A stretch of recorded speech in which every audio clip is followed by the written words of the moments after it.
फिनाइज़म मदीनतुल औलिया से जो तहरीक शुरू होती है वो अपने मंतकी अंजाम तक पहुँचती है। क्या आप समझते हैं कि 30 नवंबर का जलसा मौजूदा हुकूमत के खात्मे पर जो है वो खात्मे का बायस बनेगा? ये मुल्तान ने हमेशा बहुत अहम रोल अदा किया है और इस मर्तबा भी जो जलसा आम होगा उसके बहुत अच्छे नताइज निकलेंगे और ये मैं समझता हूँ कि ये इस खिते में सबसे बड़ा जलसा आम होगा। तरीन साहब का सर मुश्किल टाइम पे वापस आना और जो है दोबारा एक उनको आज रिलीफ मिलने का हवाले से सर आप क्या समझते हैं? देखिए उसका तो मैं स्पोक्स पर्सन तो नहीं हूँ, तो ये तो आप गवर्नमेंट से सवाल करें, मुझसे तो आप नहीं कर सकते। बतौर सियासतदान भी मुझे उनके बारे में नहीं मालूमात नहीं है। जैसे ये बताइएगा पीडीएम उसके क्या क्या जो साबका रिकॉर्ड है वहाँ पर जलसे होते रहे उससे बड़ा जलसा साबित होगा और क्या हुआ? देखें वो ये एक बहुत बड़ा ये टारगेट है, मगर मैं समझता हूँ कि ये कम पड़ जाएगा। सर ये बताइए कि पीडीएम में दरारें डालने के लिए हुकूमत मुख्तलिफ फंडे इस्तेमाल कर रही है और दीगर कुव्वतें भी काम कर रही हैं। आप क्या समझते हैं इसका मुस्तकबिल कि क्या इसमें टूट पड़ने का अंदेशा है, जैसे बयानिए का रफा डाला गया है? देखें पहली तो बात यह है कि हर जमात जो है उसका अपना मंशूर है और उसका अपना प्रोग्राम है और हमारा कोई इलेक्शन अलाइंस नहीं है और अभी हमारे चंद नुकात पर जैसे ह्यूमन राइट्स हैं और कॉन्स्टिट्यूशनल राइट्स हैं और उससे हट के इकनॉमिक राइट्स हैं, माशी हकूक़ के लिए और मीडिया की आज़ादी के लिए, सिविल सुप्रीमेसी के लिए और लोगों की जो तकालीफ़ हैं महंगाई के ख़िलाफ़ और जो किसानों के मसाइल हैं और जो सरकारी मुलाजमीन के मसाइल हैं, उनके लिए हम तमाम पीडीएम मुत्तफ़िक हैं। सर आपकी वज़ारत उज़्मा के दौर में आप अपोजिशन को साथ लेकर चले और बाकायदगी से भी एक रिकॉर्ड है पाकिस्तान की तारीख में, असम्बली में आते रहे और जवाब भी देते रहे, जबकि मौजूदा हुकूमत का जो माटो है वो सिर्फ अपोजिशन को गालम गलोच करना और तनकीद करना है। तो क्या समझते हैं ऐसे में हुकूमत 5 साल पूरे कर सकती है? कि मतलब ये है कि अपोजिशन एक बहुत बड़ा असासा होता है किसी कौम का और opposition is always the government in waiting और गवर्नमेंट इन वेटिंग को रिस्पेक्ट देना जो है वो बहुत ज़रूरी है और बतौर प्राइम मिनिस्टर के मैंने अपोजिशन और तमाम दीगर जमातों को साथ लेकर चला था और उसके नताइज भी ये थे कि हमने जितने भी आइनी तरामीम किए या हमने कानून साजी की वो मुत्तफ़िका तौर पर हमने की और तमाम हाउस ने हमें वोट किया। अच्छा सर, कोरोना की बढ़ती हुई सूरत हाल के पेश नज़र अज़लई इंतजाम में अगर पीडीएम को जलसे की इजाज़त नहीं देती तो आपका अगला लाएअमल क्या? क्योंकि सर एनसीओसी की मीटिंग हुई, उन्होंने कहा कि 500 से ज़्यादा अखराज जो है सियासी जलसा ये जो उसमें नहीं होगा। देखें जब हम कहते थे शुरू में मुराद अली शाह साहब चीफ मिनिस्टर कि हमें लॉकडाउन करना चाहिए, हमें सख्ती करनी चाहिए, उस वक्त गवर्नमेंट अपोज़ करती थी और आज गवर्नमेंट जो है वो अदर वे राउंड है। तो इसलिए वो मेरे ख्याल में है कि ख्याल ये है कि कुछ वो जलसों से भी घबरा गए हैं और वो नहीं चाहते कि पॉलिटिकल एक्टिविटीज़ रहें, मगर हम एहतियाती तदाबीर करने के साथ ही हम जलसों में आएंगे। सर 2 साल से अवाम जो है मुश्किलात में घिरे हुए हैं, महंगाई है, बेरोज़गारी है और बहुत से अवामी मुश्किलात हैं। पीपल्स पार्टी का जो अपोजिशन का जारियाना रवैया होना चाहिए था उसकी बजाय पीपल्स पार्टी मसलियत का शिकार है, इसकी वजह नैब केसेस तो नहीं है? देखें पाकिस्तान पीपल्स पार्टी बड़ी मैच्योर जमात है और पाकिस्तान पीपल्स पार्टी का कारकुन जो है वो भी बहुत मैच्योर है और पाकिस्तान पीपल्स पार्टी वो जमात है जिनकी नर्सरी में से बहुत से लोग निकले हैं और मैं समझता हूँ कि हम जो है अपनी जो डिसीजन मेकिंग है वो हम मैच्योर तरीके से कर रहे हैं। हम किसी मसलियत का शिकार नहीं हैं और पाकिस्तान पीपल्स पार्टी ने हमेशा अदालतों का सामना भी किया है, केसों का सामना भी किया है। हमारी लीडरशिप जो हैं जुल्फ़िकार अली भुट्टो साहब, उन्होंने भी अदालतों का सामना किया। मोहतरमा बेनज़ीर भुट्टो शहीद ने किया, आसिफ अली जरदारी साहब ने किया, राजा परवेज़ अशरफ साहब ने किया, मैं अभी भी कर रहा हूँ, और उसके अलावा खुर्शीद शाह साहब हैं वो कर रहे हैं। तो इसलिए ये कहना कि कुछ हमें कोई तहफ़्फ़ुज़ात या हमें कुछ खौफ किसी नैब की तरफ से होगा, हम तो नैब की तरफ से बाकियों पे तो केस अभी होगा तो जेलें काटेंगे। मैं तो जेल काट चुका हूँ, तो इसलिए हमारे लिए कोई नई बात नहीं है। हम तो ये चाहते हैं कि इक़्तिदार, ये जो हुकूमत है, हुकूमत के साथ इक़्तिदार भी मिलना चाहिए। अब ये हुकूमत है मगर इक़्तिदार नहीं है। सर ये बताएं कि अगर हमारे जो मुख्तदर इदारे हैं वो किसी ऐसे लेवल पे आ जाते हैं कि वो आपसे मुज़ाकरात करना चाहते हैं, तो क्या आप उनसे करेंगे मुज़ाकरात? देखें, पहली तो बात ये है कि हमने आइन दिया भी और आइन को बहाल भी किया, और उसका बहाल करने का मकसद, आइन बनाने का मकसद ये है हर इदारा अपने दायरे कार में रहते हुए काम करे। तो अगर कोई ऐसी नौबत आएगी तो वो लीडरशिप हर पार्टी की मौजूद है, वो डिसीजन लेंगे अपनी मशावरत के साथ। सर ये जलसों से सर कोई नताइज सामने ना आए, अगला लाएअमल क्या हो सकता है? देखें, हमने तो इब्तदा ये की थी कि हम जलसे भी करेंगे और रैलीज़ भी निकालेंगे, असेंबली के अंदर भी और असेंबली के बाहर भी हम प्रोटेस्ट करेंगे, और हमने ऑप्शन ऑफ रेजिग्नेशन भी एज आ लास्ट रिजॉर्ट हमने रखा हुआ है। सर ये फरमाइएगा कि पीपल्स पार्टी ने जो मुल्तान में जलसों के हवाले से तारीख रकम की है माजी में, 30 नवंबर को पीपल्स पार्टी अपना वो रिकॉर्ड बरकरार रख सकेगी? देखें, लास्ट टाइम जो हमारा जलसा आम हुआ था, अब मैं खुद नहीं कहना चाहता, ये मीडिया आपके सामने है, इनसे पूछ लें कि आया कि जो कासिम बाग स्टेडियम है वो मुकम्मल भरा था या नहीं भरा था।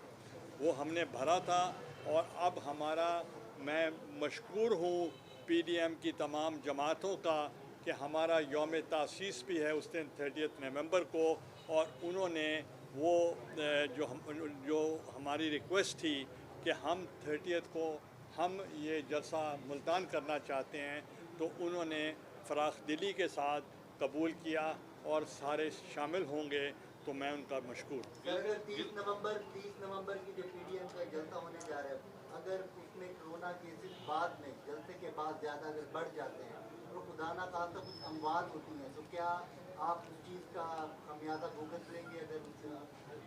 देखें, जो पहले अमवात हुई है किसी ने खमियाजा भुगता है, तो मैं सिर्फ आपको ये बताना चाह रहा हूँ हम मोहतात तरीके के साथ करेंगे, मगर हम तो पहले भी हमारा इनसे ज़्यादा स्ट्रॉन्ग स्टांस रहा है, और मगर अब इनका स्टांस ये है कि ख़ुद अगर जलसे करें और दूसरों को रोकें तो उसमें मेरा ख्याल है मॉरल कोई एक ग्राउंड्स नहीं बनते। सर पीपल्स पार्टी कहती है कि मौजूदा हुकूमत अवामी मैंडेट चोरी करके आई है, तो क्या आप समझते हैं कि इन्हें जाना चाहिए और ये कब तक जाएंगे? देखें, पहली तो बात ये है कि हमारा जो मौक़िफ़ है, हमने कोई आज नहीं, हमने पहले इलेक्शनों की बाबत भी हमने बहुत अपने तहफ़्फ़ुज़ात दिए और कहा कि ये इलेक्शंस जो थे देवर स्टोलन, और हमने अंडर प्रोटेस्ट हमने असेंबलियों में बैठने के लिए हमने डिसीजन लिया, चूँकि पाकिस्तान पीपल्स पार्टी डेमोक्रेसी में बिलीव करती है, रूल ऑफ लॉ में बिलीव करती है, कॉन्स्टिट्यूशन में बिलीव करती है, तो इसलिए हमने हमेशा वो ऑप्शन अडॉप्ट किए जो कॉन्स्टिट्यूशनल हो। तो बाकी मैं समझता हूँ कि जलसे जो हैं वो गवर्नमेंट को वीक कर चुके हैं, ऑलरेडी वीक कर चुके हैं। तो बाकी मैंने आपको कहा कि वो इक़्तिदार उनके पास जो उनके पास इक़्तिदार तो है, मगर अभी तक उनके पास इख्तियारात नहीं है। सर, आपने पार्लियामेंट के फ्लोर पर एक दफ़ा आपने कहा था कि स्टेट जो है ना आप नहीं चल सकती और उसके बाद आपको खमियाजा भी भुगतना पड़ा। ये उसी चीज़ का तसलसल है कि 50 साल से हम जो है ना स्टेट विद इन स्टेट का जो मसला है उसको हल देखें, दिस इज़ जो क्या समझने के करीब है या इसी तरह चलता रहेगा? देखें, पहली तो बात ये है कि जो मेरी बात होगी वो डिफरेंट कॉन्टेक्स्ट में 10-12 साल पहले की है। अब मौजूदा सिनेरियो में जो हम जो स्ट्रगल कर रहे हैं वो supremacy of the civilian setup के लिए कर रहे हैं और पार्लियामेंट की सुप्रीमेसी के लिए काम कर रहे हैं, आइन की बालादस्ती के लिए काम करें, कानून की बालादस्ती के लिए काम करें, आवाम के माशी हालात को बेहतर करने के लिए स्ट्रगल कर रहे हैं, जमहूरियत के लिए हम स्ट्रगल कर रहे हैं और ख़ुसूसन आपके मीडिया को आज़ाद कराने के लिए स्ट्रगल कर रहे हैं। तो इसलिए अब सिनेरियो डिफरेंट है, वो सिनेरियो डिफरेंट है। गिलगित बल्तिस्तान सर इलेक्शन में प्री-पोल रिगिंग के इल्ज़ाम लग रहे हैं हुकूमती मशीनरी के ऊपर, आप क्या नताइज देख रहे हैं? देखें, मैं तो आपको सिर्फ ये कह रहा हूँ कि बिलावल भुट्टो जरदारी साहब ने बहुत ही ग्रास रूट लेवल पे जाकर पार्टी को ऑर्गेनाइज़ किया है। एक वहाँ के ज़िले के 2-2, 3-3 जलसे किए हैं और वो ऐसी जगहों पे पहुँचे हैं जो आज तक कोई उनके मकामी लोग भी नहीं पहुँचे थे। तो पीपल्स पार्टी खासी मोबिलाइज हो चुकी है।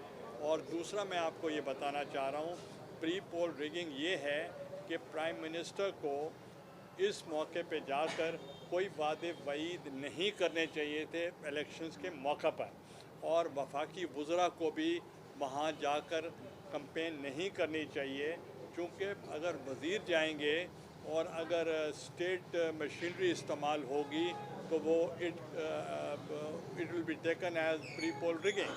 तो बाकी जहाँ तक पब्लिक ओपिनियन है वो हमारे हक़ में है। सर, जो बाइडेन की कामयाबी से क्या आप समझते हैं कि खित्ते पर कुछ मुस्बत असरात पड़ेंगे, ख़ुसूसन पाकिस्तान पर? देखें, जो बाइडेन की कामयाबी के मौका पर मैं समझता हूँ कि जो अमेरिका की पॉलिसी है वो बड़ी कंसिस्टेंट रहती है, कोई ज़्यादा उसमें तब्दीली नहीं आती। मगर एक चीज़ का फ़ायदा जो मुझे नज़र आ रहा है वो ज़रूर होगा कि थोड़ा सा मुसलमानों को या जो एक वहाँ बाहर से जो लोग सेटल हुए हैं उनको रिलीफ मिलेगा। अफगानिस्तान से तालिबान वाले मामला के सर आप क्या समझते हैं जो बाइडेन? देखें, मैं अफ़गानिस्तान की बाबत एक बात करना चाहता हूँ कि पाकिस्तान दुनिया के तमाम कैपिटल्स दारुल खिलाफा जितने भी हैं उनमें अगर सबसे अहम मेरे नुक्ता नज़र से है वो है काबुल, क्योंकि काबुल जो है अफ़गानिस्तान और पाकिस्तान जियोग्राफिकली, हिस्टोरिकली, कल्चरली और रिलीजियस वाइज और as neighbours they are taken as twin brothers. हम जुड़वा भाई हैं। जो वहाँ कुछ होता है उसके असरात पाकिस्तान पे होते हैं, जो पाकिस्तान में होता है उसके असरात जो हैं हम वो वहाँ होते हैं अफ़गानिस्तान में। तो इसलिए हमारे इंटरेस्ट में है इंडिपेंडेंट अफ़गानिस्तान। सर, मकबूजा कश्मीर के अवाम पर मज़ालिम ढाए जा रहे हैं मुसलमानों पर, तो क्या आप समझते हैं कि हमारी खारजा पॉलिसी नाकाम है कि उनके लिए अभी तक कुछ नहीं कर सके हम आलमी सतह पर? देखें, जो इन्होंने अभी आईनी तरमीम की है वो 72 साल में ये नहीं कर सके। किसी की ज़रूरत नहीं होती थी कि इस किस्म का इक़दाम कोई गवर्नमेंट इंडिया की उठा सकती, मगर इनके दौर में इस किस्म का इक़दाम हुआ है जो साबका अदवार में कभी नहीं हुआ। जो मेरे अदवार में तो हम जॉइंट प्रेस कॉन्फ्रेंस करते थे with the prime minister of India और हम कहते थे कि कश्मीर के बाबत, सियाचिन के बाबत और जो और इश्यूज़ हैं, कोर इश्यूज़ हैं, उसको हम बैठ के हम उसको सॉल्व करेंगे। और हमेशा हमारा फोकस रहता था कि कश्मीर की जो प्रायोरिटी वाज नंबर 1 और उसको तस्लीम करते थे हिंदुस्तान की लीडरशिप भी, और पहले भी करते रहे हैं, हमारे दौर में भी करते हैं। ये पहला मौका है कि इस किस्म का इक़दाम हुआ है, तो अब इसको मैं कैसे अप्रिशिएट कर सकता हूँ कि फ़ॉरेन पॉलिसी आपकी कामयाब है। पीडीएम का हिस्सा है मोदी और काफी एग्रेसिव दिखाई दे रही है। रियाज साजिद के बयान और उनके के बाकी जो रहनुमा है अभिनंदन के हवाले से जो बयान दे रहे हैं, इस हवाले से आपकी क्या किसकी बाबत? अभिनंदन के हवाले से जो बयान? देखें, जब मेरी शर्म और शेख में प्राइम मिनिस्टर ऑफ इंडिया से मुलाकात हुई थी, अभी मुझे चंद दिन ही हुए थे वज़ीर आज़म बने हुए, तो हमने उनसे प्रोटेस्ट किया था कि जो इंडिया है वो इंटरफेयर कर रहे हैं बलूचिस्तान में, और इसी ही तरीके से हमने उनसे कहा था कि हम तमाम कोर इश्यूज़ जो हैं वो उस पर हम आपसे बात करने के लिए तैयार हैं, और उन्होंने भी यही कहा कि हम भी तैयार हैं, और हमने उनकी इंटरफेरेंस की निशानदेही बहुत पहले की थी। तो इसलिए कलपोषण के मामले में जो पॉलिसी है गवर्नमेंट की, वो उसको it is not being supported by the opposition. आज वाले वाक़ये पर सर आर्मी चीफ की जानिब से कोई रिस्पॉन्स करना, और आप इसको मज़ीद कैसे देखें? देखिए, मैं ये समझता हूँ कि हमारी लीडरशिप, चेयरमैन पाकिस्तान पीपल्स पार्टी का बयान आ चुका है, और उसके बयान आने के बाद मैं नहीं समझता कि हमें कोई उसके ऊपर और मज़ीद कोई अपनी राय देने की ज़रूरत है, मगर लाजम है कि अभी सरबराही इजलास भी हो रहा है पीडीएम का, और स्टीयरिंग कमेटी का भी इजलास हो रहा है। अगर कोई तहफ़्फ़ुज़ात किसी को होंगे वहाँ दूर हो जाएंगे। सर, जनूबी पंजाब सूबे के हवाले से रहेगा, आपने भी एक तहरीक चलाई करते हैं, अब सेक्रेटरीट तक बात आप होती है, और सर अगर ये आपसे भी वोट की दरख्वास्त रहती है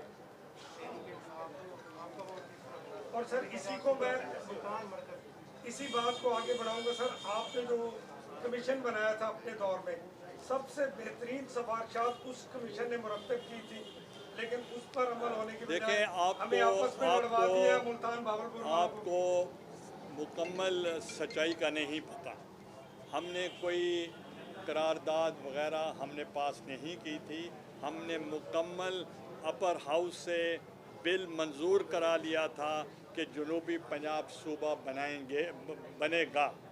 तो अगर हमारी मेजॉरिटी नेशनल असेंबली में भी होती तब का सूबा बन चुका होता, मगर आज वो ये कह रहे हैं कि हम वहाँ सूबा बनाएंगे।